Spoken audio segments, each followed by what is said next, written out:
Akalar uyalaylik. Masjidlarimiz g'arib bo'lib qolyapti. Har bitta inson mahallasidagi masjid borasida qiyomat kuni javob beradi. Mana bu mahalladagilar mana shu masjid to'ldirmagan uchun Allohning oldida javob beradi. Mahallasida masjid bor, masjid atrofidagi 40 talab eshikdan odamlar chiqmayapti. Agar 5 ta eshikdan bittadan odam chiqsa, tasavvur qiling, jamoatimiz sig'dirib bo'lmaydi masjidlarimizga. Lekin har qanday masjidga boring, 2 saf, 3 saf, Alloh rahim qilgan ba'zi masjidlarda 5 saf, 10 kilometrlardan kelib jamoatga qatnaydigan odamlar bor.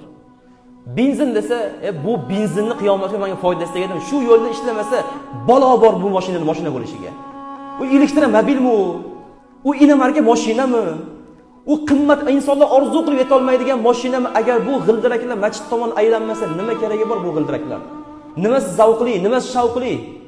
4 ta qarsak cholsa sizdan da zo'ri chiqyapti, sizni sindirib yuboryapti-yu mashinangizni. Yuraklaringiz achishib ketyapti-yu, mendan ham qimmatroq mashina oldi bu deb.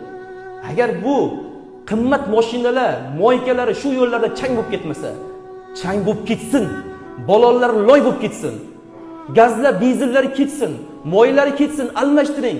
Qiyomat kuni har bittasi hujjatga o'tadi. Zulmat kunlarida masjidlarni to'ldirib nurlantirib yuborgan odamlar, masjidlarning chirog'i yonib, elektrlarni yozib yubormaydimi? Biz to'lamaymizmi shu masjid hay'ati? Ko'p yozib yuboribdi demaydimi? Biz maza qilib to'lamaymizmi? Hamma chiroqlarni yoqib yubormaymizmi hovlilarni?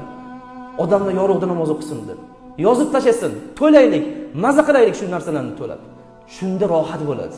Agar bu chiroqlar ham bu jamoatni yoritmasa, bu lustrlardan nima foyda?